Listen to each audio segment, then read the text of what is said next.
ਦੋਸਤੋ, ਅੱਜ ਐਸੇ ਪਿੰਡਾਂ ਦੀ ਕਹਾਣੀ ਜੋ ਕਿਸੇ ਵੱਡੇ ਸ਼ਹਿਰ ਦੇ ਨੇੜੇ ਵਸਦੇ ਸੀ, ਪਰ ਹੌਲੀ ਹੌਲੀ ਵੱਡਾ ਸ਼ਹਿਰ ਇਹਨਾਂ ਪਿੰਡਾਂ ਨੂੰ ਖਾ ਗਿਆ। ਐਸੇ ਹੀ ਇੱਕ ਪਿੰਡ ਦੀ ਕਹਾਣੀ।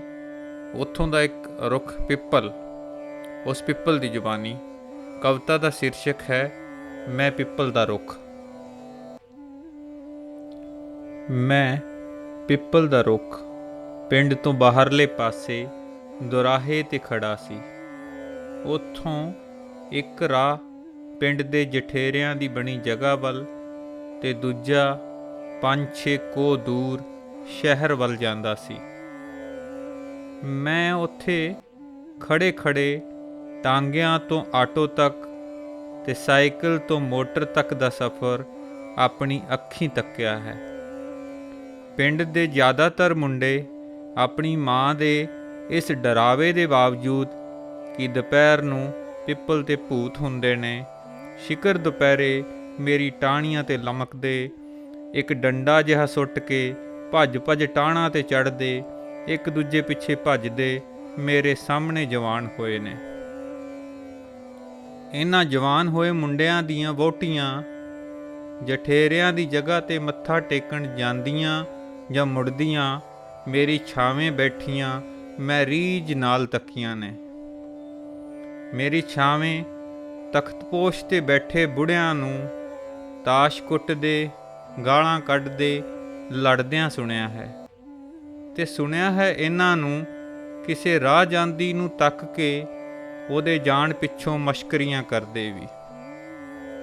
ਪਰ ਇੱਕ ਦਿਨ ਹੱਥਾਂ ਵਿੱਚ ਕੁਝ ਕਾਗਜ਼ ਪੱਤਰ ਫੜੀ ਸ਼ਹਿਰੀ ਪਹਿਰਾਵੇ ਦੇ ਲੋਕ ਮੈਂ ਆਪਣੀ ਛਾਵੇਂ ਖੜੇ ਵੇਖੇ। ਜਦ ਉਹਨਾਂ ਦੇ ਚੱਕਰ ਦਰ ਚੱਕਰ ਵੱਧਦੇ ਗਏ ਤਾਂ ਮੈਨੂੰ ਥੋੜਾ ਸੰਸਾ ਹੋਇਆ।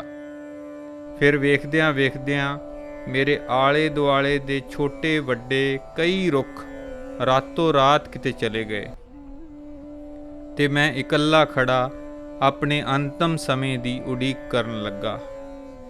ਫਿਰ ਮੈਂ ਤੱਕੀਆਂ ਭਾਂਤ ਭਾਂਤ ਦੀਆਂ ਮਸ਼ੀਨਾਂ, ਟਰੱਕਾਂ ਦੀ ਖਟਰ-ਪਟਰ ਮੇਰੇ ਆਸੇ-ਪਾਸੇ ਧਰਤੀ 'ਤੇ ਇੱਟਾਂ ਨਾਲ ਛੋਟੇ-ਛੋਟੇ ਖਾਨੇ ਜਿਹੇ ਉਲੀਕਣ ਲੱਗੇ। ਪਰ ਮੇਰੇ ਆਲੇ-ਦੁਆਲੇ ਦਾ ਖਾਨਾ ਜਰਾ ਕੁ ਵੱਡਾ ਸੀ। 1-2 ਵਰ੍ਹਿਆਂ ਵਿੱਚ ਹੀ ਧਰਤੀ 'ਚੋਂ ਉੱਗ ਅਸਮਾਨ ਵੱਲ ਵੱਧ ਤੁਰੇ ਕੰਕਰੀਟ ਦੇ ਜੰਗਲ, ਤੇ ਮੈਂ ਹੁਣ ਖੜਾ ਹਾਂ ਸ਼ਹਿਰ ਦੇ ਇੱਕ ਸੈਕਟਰ ਦੇ ਪਾਰਕ ਵਿੱਚ ਬਿਲਕੁਲ ਇਕੱਲਾ। ਹੌਲੀ ਹੌਲੀ ਕੁਝ ਨਵੀਂ ਨਸਲ ਦੇ ਰੁੱਖ ਮੇਰੇ ਚਾਰੇ ਪਾਸੇ ਪਲਣ ਲੱਗੇ। ਹਰੀ ਘਾਹ ਨੇ ਢੱਕ ਲਿਆ ਨੰਗੀ ਜ਼ਮੀਨ ਨੂੰ। ਇੱਕ ਚਾਰਦੀਵਾਰੀ ਤੇ ਲੋਹੇ ਦੀ ਗ੍ਰਿਲ ਨੇ ਸਾਨੂੰ ਆਪਣੀ ਹੱਦਬੰਦੀ 'ਚ ਬੰਨ੍ਹ ਲਿਆ। ਫਿਰ ਉੱਥੇ ਆ ਵਸੇ ਨਵੀਂ ਦੁਨੀਆ ਦੇ ਵਸਨੀਕ, ਜਿਨ੍ਹਾਂ ਦੀ ਵੀ ਇੱਕ ਪੀੜ੍ਹੀ ਮੈਂ ਵੇਖ ਚੁੱਕਿਆ ਹਾਂ। ਪਰ ਮੇਰਾ ਵਾਹ ਜ਼ਿਆਦਾ ਬੱਚਿਆਂ ਨਾਲ ਜਾਂ ਉਮਰ ਦੇ ਆਖਰੀ ਪੜਾਅ 'ਤੇ ਖੜੇ ਬਜ਼ੁਰਗਾਂ ਨਾਲ ਹੀ ਪਿਆ ਹੈ। ਇਹ ਬੱਚੇ ਡੰਡਾ ਸੁੱਟ ਕੇ ਹੁਣ ਮੇਰੇ ਟਾਹਣਾਂ 'ਤੇ ਨਹੀਂ ਚੜ੍ਹਦੇ।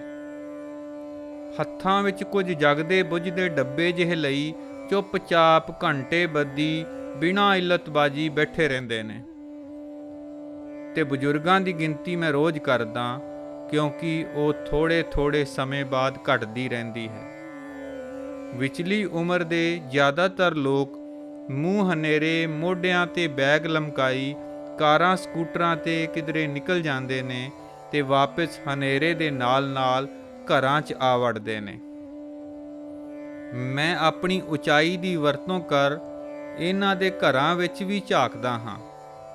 ਇਹਨਾਂ ਦੇ ਕਈ ਘਰਾਂ ਦੇ ਕਿਸੇ ਕੋਨੇ ਵਿੱਚ ਇੱਕ ਅਜੀਬ ਜਿਹੀ ਜਾਦੂ ਭਰੀ ਜ਼ਮੀਨ ਹੈ, ਜਿੱਥੇ ਇਹ ਲੋਕ ਕਈ ਚਿਰ ਚੱਲਦੇ ਨੇ, ਭੱਜਦੇ ਨੇ, ਪਰ ਪਹੁੰਚਦੇ ਕਿਤੇ ਨਹੀਂ। ਤਾਂ ਲੱਗਦਾ ਹੈ ਇਹਨਾਂ ਦੀ ਕੋਈ ਮੰਜ਼ਿਲ ਨਹੀਂ, ਇਹ ਬਸ ਤੁਰਨਾ ਹੀ ਚਾਹੁੰਦੇ ਨੇ। ਪਿੰਡ ਦੀਆਂ ਯਾਦਾਂ ਵੀ ਮੈਂ ਹਾਲੇ ਤੱਕ ਸੰਜੋਈ ਬੈਠਾ ਹਾਂ। ਹੁਣ ਵੀ ਪਿੰਡ ਦੀਆਂ ਨੂੰਹਾਂ ਦੇ ਦਰਸ਼ਨ ਮੈਂ ਰੋਜ਼ ਕਰਦਾ ਹਾਂ, ਜਦ ਉਹ ਆਪਣੇ ਛੋਟੇ ਬਾਲ ਮੇਰੀ ਛਾਵੇਂ ਘਾਹ 'ਤੇ ਖੇਡਦੇ ਛੱਡ ਹੱਥਾਂ ਵਿੱਚ ਝਾੜੂ ਪੋਚੇ ਫੜ ਵੜ ਜਾਂਦੀਆਂ ਨੇ ਆਲੇ ਦੁਆਲੇ ਦੇ ਘਰਾਂ ਵਿੱਚ। ਧੰਨਵਾਦ।